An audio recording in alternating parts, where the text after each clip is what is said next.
Tonight, the city of Regina wants to allow booze in 12 public parks by the end of the month, the first city to make the move under new provincial legislation. Also, crews are trying to figure out the intensity of a powerful tornado that destroyed homes north of Calgary on Saturday. Plus, Regina's police chief has officially retired. We take you with us for one last ride-along. This is CBC Saskatchewan News.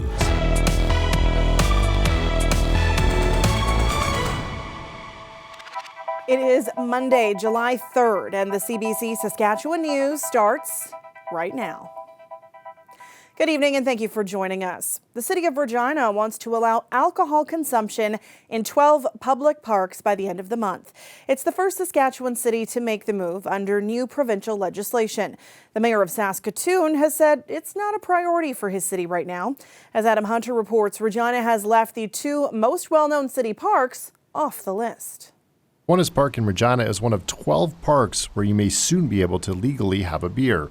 Earlier this year, the provincial government adjusted bylaws to allow municipalities to make drinking alcohol legal in their parks. On Wednesday, the city administration will recommend a dozen parks be cleared for drinking by the end of the month. It says it chose parks that were not adjacent to schools. They're sprinkled throughout the city, from Lakewood Park in the northwest to Horizon Station Park in the southeast.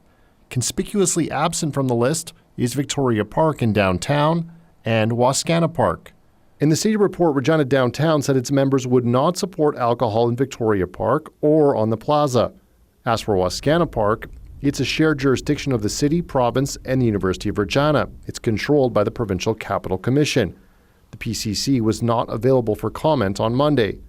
The city says it would support allowing alcohol in Wascana Park if approved by the PCC. But some people we spoke with were not in favor of the idea. Alcohol in city parks is an absolute no-go for me. All it leads to is more trouble, and I just think that you're just causing more trouble by if you want to bring alcohol into the city parks. To me, it's a no-brainer. It's an absolutely no, any way you look at it. Residents who live by Les Sherman Park say it's the wrong choice. I can understand the concept, and I think in certain places it might be very valid, because just like you have restaurants that have patios, but this park is actually a little kids park. You know, so people have lots of little kids. And the other issue with this park, it is a drinking park with all the high school kids. Central Park here in downtown is on the list of 12 parks.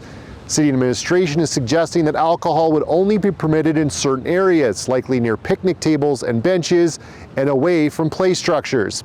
It's also saying that alcohol would only be permitted between the hours of 11 a.m. and 9 p.m. The city says the program will cost $27,000. That's for extra signage, extra garbage and recycling bins, and for a public information campaign. If approved by council, the changes would take effect on July 30th. Adam Hunter, CBC News, Regina. The strike at Canada's busiest port is in its third day. The labor dispute has the potential to affect Saskatchewan's supply chain and economy. Workers at 30 ports across BC, including Vancouver, walked off the job Saturday over pay and concerns with automation. Here in Saskatchewan, agricultural producers say while most grain is exported in bulk and special cargo ships, some is loaded in containers. Any crop shipped out in containers will be affected. So certainly any pulse growers and specialty crop growers, this is going to affect how they market their grain. Any disruptions in the movement of grain of any kind is certainly not good news for producers. Probilski says if containers aren't loaded onto a ship at the port, it would create a backlog. He says that could interrupt farmers' cash flow and hurt Canada's reputation with international customers. The union representing port workers has warned the federal government not to step in, while the federal labor minister says he has no plans to do so. Cleanup is underway after Saturday's tornado north of Calgary, as crews are still figuring out just how bad the damage is. The twister tore a path of destruction Saturday afternoon between the towns of Carstairs and Didsbury. While there's no official number yet in terms of how many homes were damaged, we do know a handful have been completely flattened. No people were killed, but some livestock died. The community is coming together to help each other through the devastation. I lost my home yesterday in a tornado, and I don't have insurance. But people come here and they have problems too. Most of these people here are strangers. I don't know these people, and they're here cleaning all of this up. And I just think that this restores your faith in people. It's very surreal. You could drive by here, most days, and you see the big trees and the farms and stuff, and now it's just destroyed. About 100 volunteers are helping clean up properties which have been damaged or destroyed. This afternoon, a barbecue was hosted as a way to say thank you to those who stepped in. And that storm system that caused that tornado also impacted parts of our province on Saturday. Weather specialist Ethan Williams joins us now. What did we see from that system? Well, it was largely hail and wind that we saw, Sam. In fact, in Meadow Lake and in portions of the southeast near the Manitoba border, we had hail the size of golf balls. Around Prince Albert and the Battlefords, winds got over 100 kilometers an hour, especially around the Prince Albert area. Saskatoon also seeing some pretty strong winds as well, and those winds knocking out a lot of power. We still have outages right now north of Meadow Lake, north and east of Prince Albert and Nipawin, all the way over to the Manitoba border around Cumberland House, every area in red here. And at the peak, there were about 20,000 people without power on Saturday into Sunday. Now that's down to about 1,600. We do know that if you're in around the Carrot River area, Tobin Lake and Cumberland House, power is likely to be restored later tomorrow. There's been quite a lot of damage in that part of the province. There's no other estimated time of restoration for power in other areas of the province. We just know that it'll likely be another overnight without power. So over 48 hours in a lot of parts of the province where they are not seeing power. And Sam, we also have photos and videos of the storm and its impacts. I'll be bringing that to you a little bit later in the show. Thanks, Ethan. You're welcome. For Indigenous communities, wildfires can have a lasting effect on the land. Sam Sampson takes us to Stanley Mission, where people are grappling with changes to their traditional way of life. It's laughter. It's music. It's fresh air. This land-based cultural education camp just opened 2 years ago in northern Saskatchewan, and it almost burned down last year. Right here, and it just went that way. Just kind of weird the way the fire was. It kind of circled around the land base. Fire burned so close to Stanley Mission last year, within 1 kilometer. Everyone was forced out for more than 2 weeks. When they came back, this is what they found. Decimated trees and soil burned right down to the rock. You lose all the nutrients that the trees need to regrow, especially the conifers.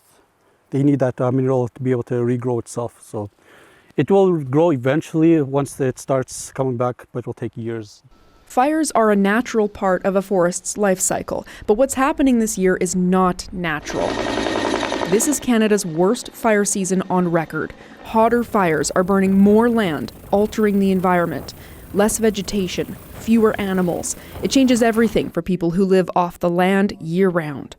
Just ruins their livelihood, and they have to come back to the community where they're not used to conventional means of accessing food, where they're used to being out into the forest, finding food, hunting, and just to live their daily lives, and it's not there anymore. Thousands of people from Indigenous communities have been forced from their homes this fire season. When they go back, some experience what researchers call ecological grief.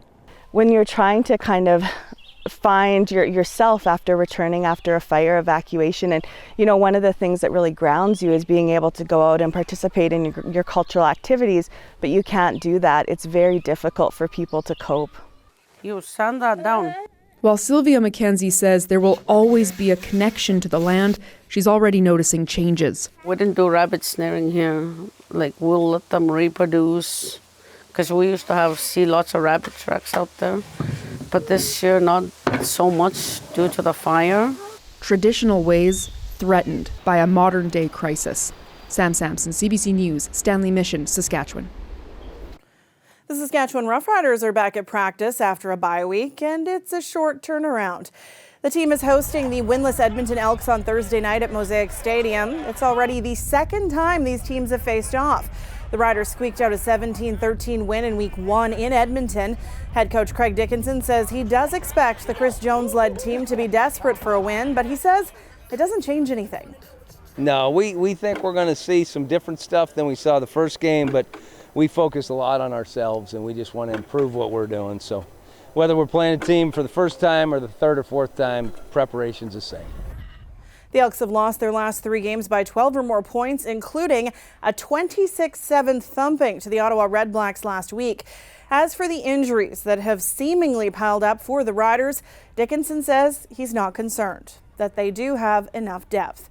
Kickoff Thursday is at 7 o'clock. 5 zebras have settled into the Saskatoon Forestry Farm and Park Zoo, and they're finally ready to meet the public. The city of Saskatoon isn't revealing much about where the animals came from or the condition they arrived in 3 weeks ago. The city says the zebras were seized by conservation officers after an investigation under the captive wildlife regulations. The manager says giving the zebras a safe, healthy home is what matters now. But it's always a stressful situation for us as well, because we know it's a stressful situation for the animals, and we know it's a stressful situation for us because we have to prepare exhibits, prepare areas for them, make sure that they're visible and they work well, and make sure that everything is going well for them. That's our primary concern, is the health and well-being of these animals. I think for us, just like on the way here, we were talking about how the animals that are here are usually here because they need help or like assistance, from what I understand. So it seems like they've been put in a really nice, like quiet, peaceful place for them, where people can come and enjoy an animal they maybe haven't seen before. So I think it's nice, yeah. The zoo manager says they've been in constant contact with the Western College of Veterinary Medicine. He's not sure how long the zebras will stay in Saskatoon. Well, it has been a windy couple of days in southern Saskatchewan, and if you look at Wascana Lake, you can see waves rolling on what's normally a calm lake in Regina. When is this wind and the smoky air going to let up in the Queen City? Ethan will have the details in his forecast after the break. Stay with us. This weather update is brought to you by Titan Automotive, proud member of the Capital Automotive Group.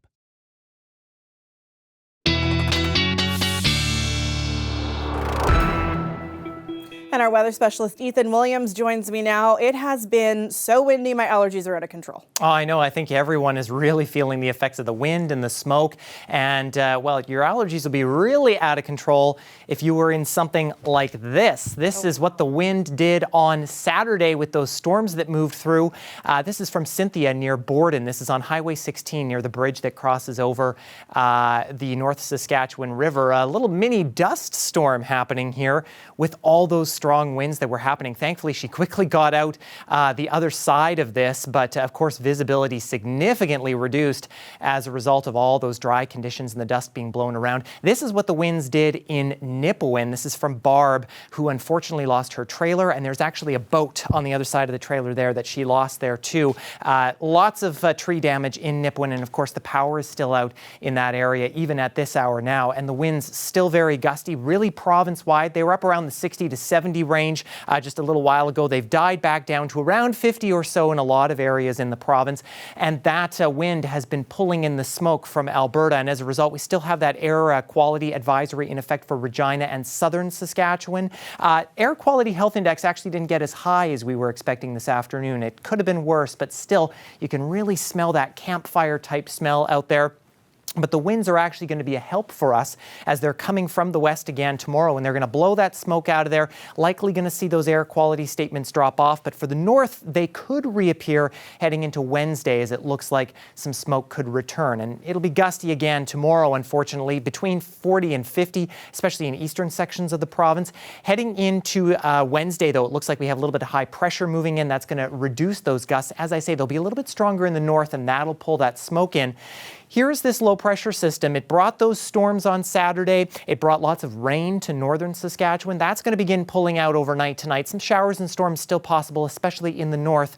But in south and central tomorrow, especially in central and northern portions of the province, actually, is where we're going to be seeing clearing. Southern Saskatchewan, we still could be a little bit cloudy on the backside of this system until Wednesday, when all of us will see sunshine as high pressure really starts to make a return. But things will be quite cool, especially tomorrow. And that's because as this high pressure moves in and this low pressure moves out, we're kind of caught between these two systems. And we have this big trough in the jet stream here, which is bringing that cooler weather down. And so we're really only looking for temperatures in the upper teens, maybe low 20s tomorrow for the province. And this jet stream really not changing. We have this big blocking pattern off to our east and a big ridge out to our west. So we'll be staying fairly stable in terms of our temperatures. But southern Saskatchewan especially will see a bit of a warm up as we head through the week. As you'll see here in Regina's extended forecast, again, windy and cool tomorrow. Actually quite pleasant for the Rider game as we head through Thursday. And then the weekend bringing us a little bit cooler conditions. Could be some showers on Sunday, but not before we see a return to the warmth and especially the humidity heading into the beginning of next week. And Saskatoon, again, struggling to get to 20 degrees tomorrow, but close to normal as we head over these next few days. The weekend actually looking quite pleasant. You'll note overnight lows going to be chilly over these next few days. Not too often we've seen those overnight lows this last little while below 10 degrees, but things gradually warming up, getting back there after a little while, Sam. All right. Thanks, Ethan. You're welcome. Stay with us. We'll have more news after the break.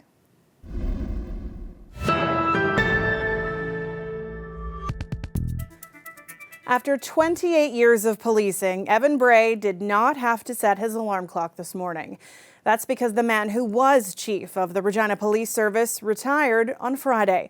But before he handed in his badge and his gun, I went for one last ride-along. Do you remember why you wanted to be a police officer? You know, I wanted to be a police officer very, very early in my life, like age 5. My mom kept this little book all through school, what I want to be when I grow up each year. And each year I said without fail, I said I wanted to be a police officer. So it is something that I aspired to do at a very early age. I don't know why I was drawn to it. I don't have police officers in my family before me. How has policing changed to policing you do in 2023? Policing has changed a lot, and you know, some of the stuff that I think people would expect to hear, like technology has changed, those types of things, I think that stands to reason. Clearly there's been those types of changes in policing, but more importantly, I think the philosophy of policing has changed. Policing today is much more interested in digging into root causes. So someone who's committing crimes, why are they committing these crimes? Someone who's got a mental health challenge or a substance use disorder, those are things that when I started policing, the war on drugs was arresting and locking up people who did drugs, sold drugs, had drugs, you name it. Now we're talking about decriminalizing. We're talking about the reality is someone who suffers from an addiction, suffers from a substance use disorder, handcuffs will do zero to help them. That's not the solution. The solution is find out why they're addicted, how they're addicted. Have they gone through some trauma in their life? Are they trying to self-medicate for some reason? Get them the help they need to get healthy. And police still have a role to play in those that are trafficking drugs. So let's dig into those big importations of illicit substances coming into our community. But understand, people that are addicted have a health problem, and it's not a justice matter. In a world talking about defunding the police, the force continues to ask for increases, even though you have said other organizations also need the support so that maybe you don't have to respond to certain things. How do you reconcile the two when it comes to money? You know, in my mind, and maybe it's just in my mind, but in my mind it is as simple as saying it can't be an either-or discussion, because today the Regina Police Service has continually been met with a lot of expectations by community. And by expectations, I'm talking about phone calls for service, like people calling us saying, we need your help. It could be on something very serious. It could be on something more minor. It could be on a social issue. It could be on a variety of things. And so investing money to try and dig into those social issues isn't going to stop the phone ringing tonight. Over time, it will. But we know that investing in social issues is a slow but steady process. And so to me, proper investment in both now means that eventually we will see change that maybe requires less police to be in the community or allows police to refocus efforts somewhere else. Maybe our response times go up. Maybe we start providing different services, or maybe you don't need as many police officers in the community. As people leave careers like this one, policing, nursing, first responders, they might be jaded. They might be hopeful about the next generation coming up below them. What word would you use to sum up your career and why? Content. I would say I'm content. I feel as though I have given my all through my career. I have really dedicated myself to this community, and certainly in the last 7 years as chief, I've tried to make myself accessible. I've tried to make myself a human being that is relatable. I've tried to listen to the community, and so I am leaving this job feeling like I have no regrets and that I'm very content. But I would also throw out there, I'm very optimistic. I think we've got some great people. I think society is pushing us in a way that is going to allow us to collaborate and make change that will be sustainable, and that we can tackle some of these problems that I think have almost been insurmountable for years, but we're going to be able to get there. So, what is next for you? Is this the last we've seen of Evan Bray in the public eye? What about politics, perhaps?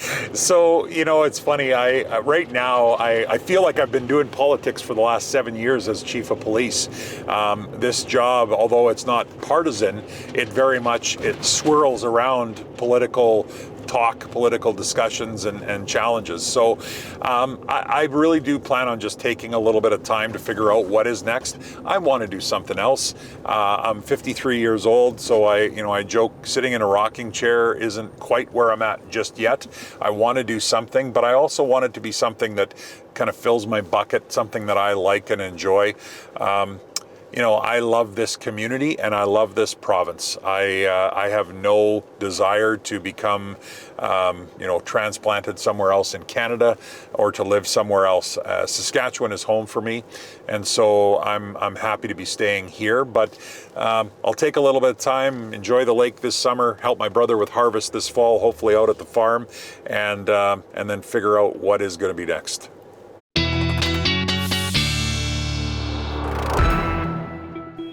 And Ethan's back with one last look at your weather. Well, compared to the last few days where we've woken up and it's been 20 degrees, I'm going to feel a little cool tomorrow in Regina at 10 under mainly cloudy skies and still quite windy. That smoke, though, beginning to move out as we head through the day. Looking for a noontime temperature of just around 17. We may not crack 20 degrees tomorrow in Regina. Still going to be quite gusty with those northwest winds. Saskatoon also starting cool and cloudy tomorrow with winds not quite as strong as Regina, but they'll pick up close to 40 by the time we hit the noon hour, again around 17 degrees. Also tonight is the first supermoon of the year, or the big full moon that you'll see in the sky, and with lots of the province clearing, Sam, it looks like a lot of us are going to have a good chance of seeing that tonight if you head out. Well, that's just super. Yes, it's super moon. Thanks, Ethan. You bet. And lastly, in case you missed it over the long weekend, we had to share how a small Saskatchewan town made history with a prehistoric party. And it's a